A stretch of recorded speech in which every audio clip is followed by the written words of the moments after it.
This is section 14.6 on the directional derivative and the gradient vector.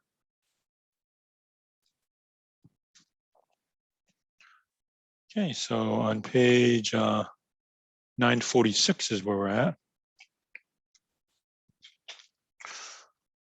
All right, so directional derivatives and the gradient vector. So we now know how to take the derivative with respect to x and the derivative with respect to y. So the partial of, let's say, z with respect to x, we're coming in and out. Partial with respect to y, we're going specifically in the y direction. But what if I want to go that way or that way or that way or any which way, right? So we want to find a derivative in any direction. Okay, here are formal definitions. You don't have to write it down, and you're not doing any homework problems with it. So it's there, just to let you know. First thing we want to make known for our ground rules for directional derivative. The direction that we're heading for must be a unit vector. So if they give me a direction and it's not a unit vector, make it a unit vector. Okay, if you stop and think about it, when I say dy dx back in Calc 1, rate of change of y with respect to 1, meaning as x changes 1 unit, y changes 3 units. Let's say if the slope is 3.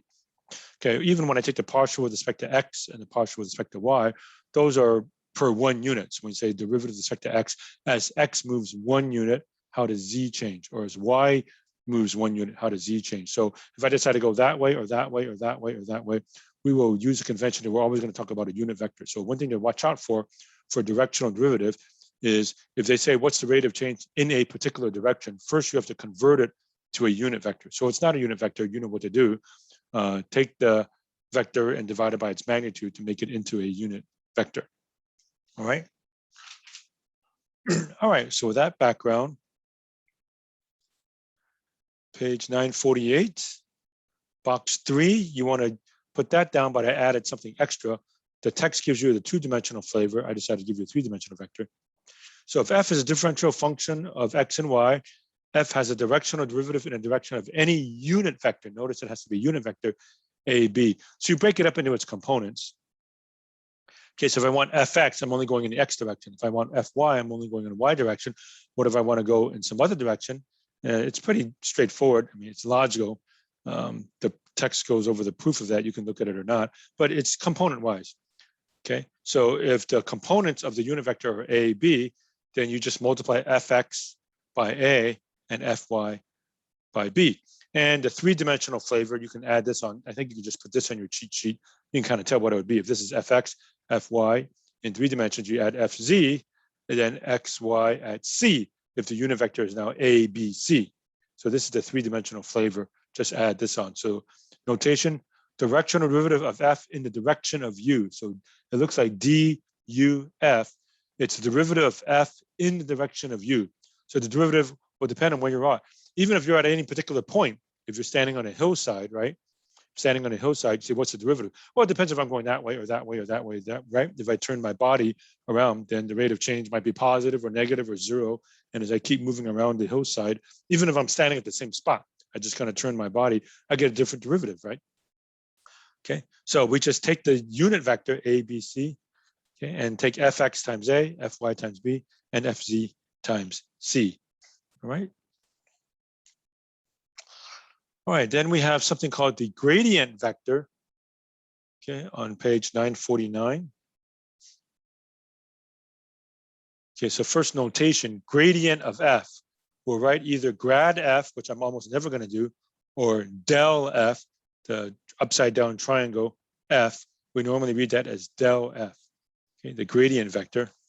And what is the gradient vector? It's the vector composed of the partial derivatives. Okay, so definition on page 950. Del f, the gradient vector, del f is fx, fy. It's a vector. Partial of f with respect to xi plus partial of f with respect to yj. It's a lot shorter, just say fx, fy. And of course, the 3-dimensional flavor, you just have fz, or the partial of f with respect to z times k.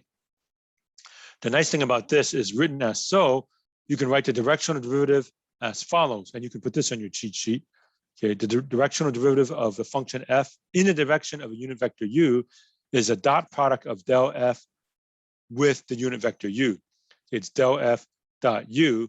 In other words, it's partial with respect to x times a plus partial with respect to y times b. And in 3 dimensions, partial with respect to z times c, as you can see right here.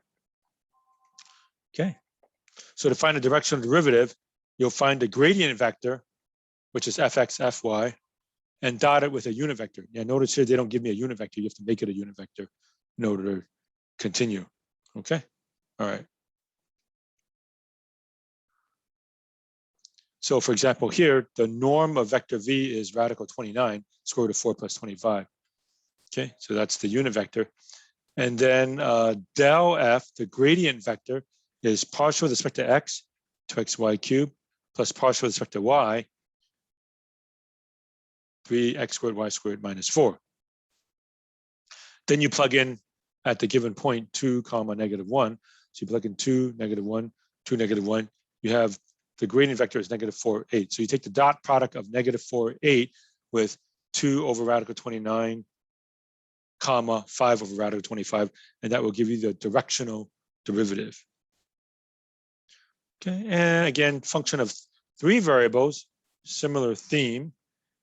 Here's a formal definition. You don't really need to know that. So 10 or 11. I mean, it kind of looks like what happened in Calc 1, but you're not going to do any homework problems with it. Okay, so the 3-dimensional gradient, del f, is fx, fy, fz. Okay, or partial of f with respect to xi plus partial of f with respect to yj plus partial of f with respect to zk. Okay. So 3-dimensional, the directional derivative of f in the direction of u. Okay, function is f, direction is u, unit vector is del f dot u, just like before, only it's 3-dimensional. Whoops. Okay, and here's a big theorem. Definitely put this on your cheat sheet, page 952.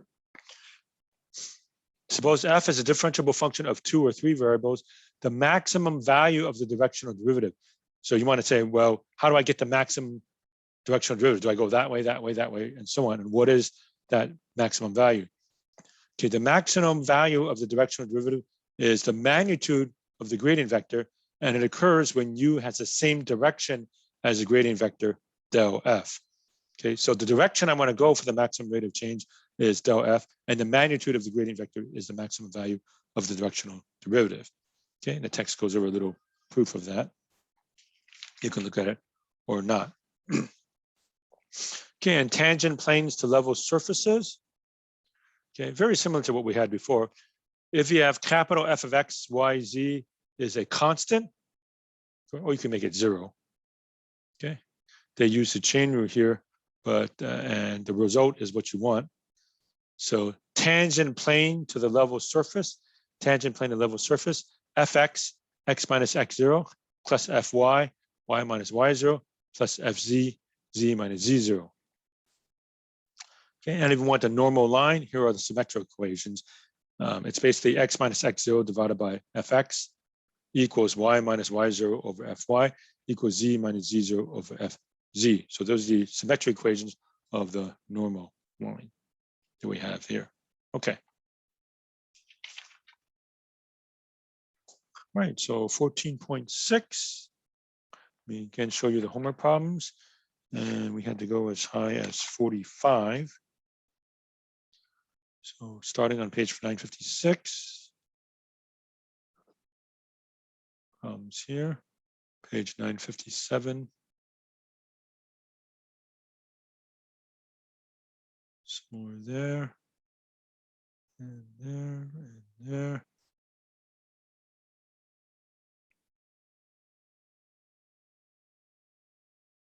And there.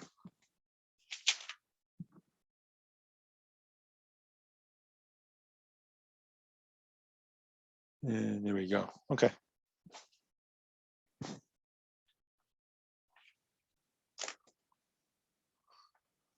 So problem 5.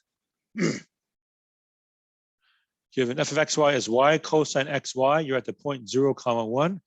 Theta is pi over 4. Okay, so at a 45-degree angle, you know the unit normal vector is radical 2 over 2, radical 2 over 2 from trig. So the directional derivative of f in the direction of u is del f dot u. So I need fx, partial with respect to x, is y negative sine xy times an extra y, or negative y squared sine of xy. Okay, partial with respect to y, looks like I got to do a product group. So first times derivative of second, y times negative sine xy times y, times x, plus second times derivative of first is just cosine xy. Okay, now I plug in 0 and 1, 0 and 1, so that's gone. Cosine of 0 is 1. And this one, when you plug in sine of 0 is 0. So fx is 0, fy is 1. So the directional derivative of f in the direction of the unit vector is the gradient vector 0, 1 dot radical 2 over 2, radical 2 over 2, which is radical 2 over 2. So the rate of change of the function in the 45-degree direction is radical 2 over 2. Okay, here's number 9. f of xyz is x squared yz minus xyz cubed. The given point is 2, negative 1, 1. Okay, unit vector is 0, 4/5, negative 3/5. Okay.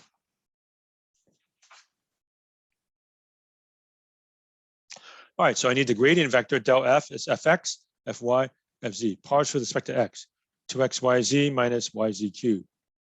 Partial with respect to y, x squared z minus xz cubed. Partial with respect to z, x squared y minus 3xyz squared. Okay, then I plug in 2, negative 1, negative 1. So everywhere see x, put 2. Everywhere see y, put negative 1. Everywhere see z, put 1. So 2 times negative 1 times 1 minus negative 1 times 1 cubed times 2 squared is 4 times z, which is 1, minus xz cubed, 2 times 1 cubed. Just kind of tedious here. And then the fz, x squared y, 4 times negative 1 minus 3 times 2 times negative 1 times 1. Comes out to be negative 3, 2, 2. If you work that out, work that out, work that out. All right, so the directional derivative of the function in the direction of u, in the direction of this particular unit vector, del f dot u. So dot product of negative 3, 2, 2 gradient vector dot the unit vector 0, 4/5, negative 3/5. Okay, so that times that is nothing. That times that is 8/5. That times that is negative 6/5. Final answer is 2/5. 13, g of st is s radical t. The point is 2, 4. The vector is 2i minus j, but it's not a unit vector. So to make it a unit vector, I divide by the square root of 2 squared plus negative 1 squared. So the unit vector is 2 radical 5, negative 1 over radical 5. So one thing to watch out for is that they give you a directional vector, first make it into a unit vector. Okay, then the gradient vector of g. So derivative with respect to s is radical t. Derivative with respect to t is s times 1/2 t to the negative 1/2, or radical t, s over 2 radical t. Plug in 2 for s and 4 for t, put a 4 there, radical 4 is 2. This becomes 2 over 2 radical 4, which is 2 comma 1/2.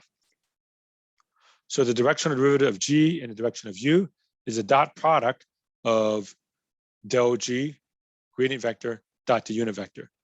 So 2 times 2 radical 5 is 4 radical 5, minus that times that is 1 over 2 radical 5, multiply top and bottom by 2.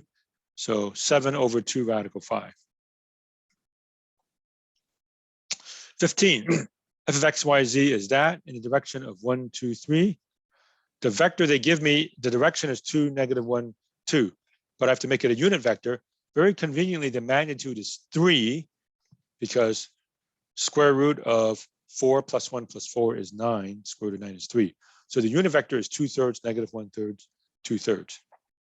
Okay, so del f is fx, fy, fz. So fx is 2xy, fy is x squared plus 2yz, fz is y squared.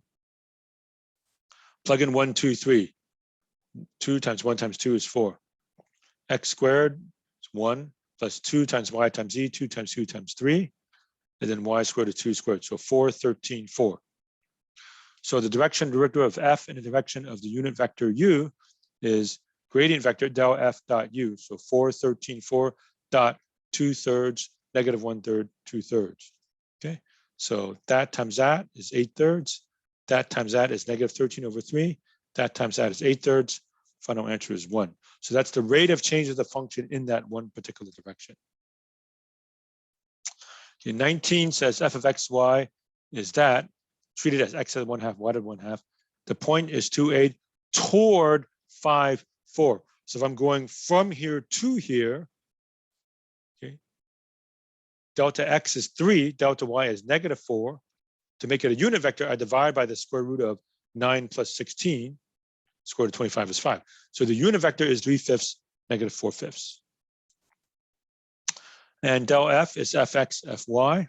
So partial with respect to x is 1/2 x to the -1/2, y to the 1/2. Partial with respect to y is 1/2 x to the 1/2, y to the -1/2. Clean it up a little, 1/2 radical y over x, 1/2 radical x over y. Okay, plug in 2 and 8. So put 8, 2 here. I'm taking the square root of 4, which is 2. And here you just flip it. So it's going to be 2 over 8, 1/4, whose square root is 1/2. So 1, 1/4. So the direction root of f in the direction of the unit vector is del f dot u. So del f was 1, 1/4 dot the unit vector 3/5, 4/5. That times that is 3/5. That times that is 1/5. Combine it, 2/5 is my answer. Okay, 21. F of xy is 4y radical x at the point 4, 1. Okay, so this time to ask me to find the maximum rate of change and the direction in which it occurs. So the direction is going to be the gradient vector. The maximum rate of change is the magnitude of the gradient vector. That's what this theorem here says on page 952. Okay.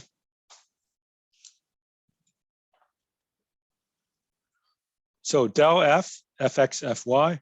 So partial with respect to x, treat this as x to the 1/2. So 2y x to the -1/2. Partial with respect to y is 4 radical x. Clean it up to be 2y over radical x. Plug in 4 and 1. So put a 4 here and a 1 here. I get 2 over radical 4. 4 times 2. So 1, 8. Okay. So the maximum rate of change is in the direction of 1, 8. You don't have to make that into a unit vector if you don't want to. Okay, it's just the direction. The maximum rate of change is the magnitude of the vector 1, 8, which is radical 1 squared plus 8 squared, radical 65. Okay, that's a function of 2 variables. Now, a function of 3 variables, pretty much the same thing. F of x, y, z is x over y plus z, which is x times y plus z to the -1 at the point 8, 1, 3. So del f is derivative with respect to x, just lose the x, 1 over y plus z. Derivative with respect to y is negative x, y plus z to the -2. And partial with respect to z is the same thing. Negative x, y plus z to the -2. By the chain rule, it's times the derivative of the inside with respect to y here, with respect to z here, but it's just going to be 1. Okay, plug in 8, 1, 3. Y plus z is 4. Numerator is -8 for both of them. Y plus z, 1 plus 3 is 4. 4 squared is 16. So 1/4, -1/2, -1/2. So the maximum rate of change is the magnitude of this vector. Square root of 1/4 squared plus -1/2 squared plus -1/2 squared. Okay, so that comes out to be 1/16 plus 4/16 plus 4/16, which is the square root of 9/16, 3/4. Okay, so the maximum rate of change is 3/4. The direction is 1/4, -1/2, -1/2. Normally, though, when you give a direction, you want to have integers, so just multiply everything by 4. So 1, -2, -2. Okay, 33. Here's the given v function. Unit vector is 1, 1, -1 over the square root of 1 squared plus 1 squared plus -1 squared, radical 3. And the given point is 3, 4, 5. Okay, so del v, gradient vector, is v sub x, v sub y, v sub z. So derivative with respect to x is 10x minus 3y plus yz. Derivative with respect to y is -3x plus xz.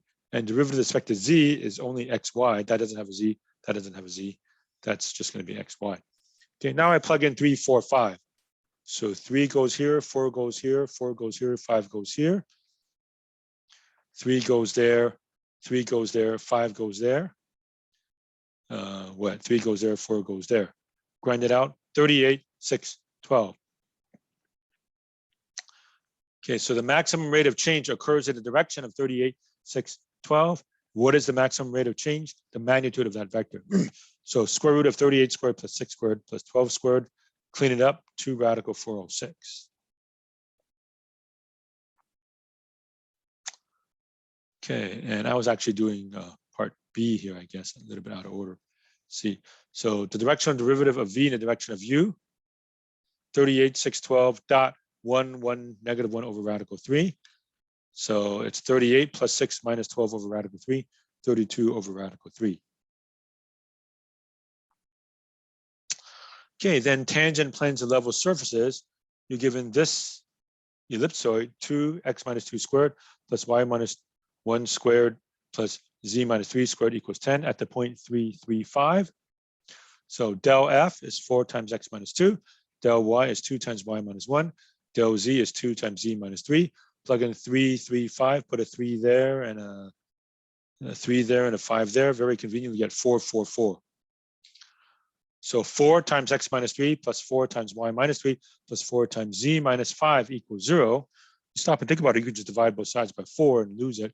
So the tangent plane is x plus y plus z equals 11. The normal line is x minus 3 over 4 equals y minus 3 over 4 equals z minus 5 over 4. If you stop and think about it, you can just lose all the 4s, multiply everything by 4, and add 3 to all of these. So the simplest way to write it is x equals y equals z minus 2. Okay, 45. Okay, find the tangent plane and the normal line. First, you got to put everything on one side equal to 0. So I leave that alone, subtract all 3 of these over. So e to the x, y, z minus x minus y minus z. And the given point is 0, 0, 1. So del f is fx, fy, fz. So partial with respect to x is e to the x, y, z times yz minus 1. Partial with respect to y is e to the x, y, z times xz minus 1. Partial with respect to z is e to the x, y, z times xy minus 1. Plug in 0, 0, 1. The 0, 0 here, 0, 0. You get a 0 in all of these. So you just get negative 1, negative 1, negative 1. So negative 1, x minus 0, minus 1, y minus 0, minus 1 times z minus 1 equals 0. Okay, you can multiply both sides by negative 1 to make that drop out. And a little bit of algebra, x plus y plus z equals 1. Okay, so that's the tangent plane. Okay, and symmetric equations for the normal line is by formula x minus 0 over negative 1 equals y minus 0 over negative 1 equals 0, z minus 1 over negative 1. Just multiply by negative 1 and everything. So you get x minus y equals z minus 1.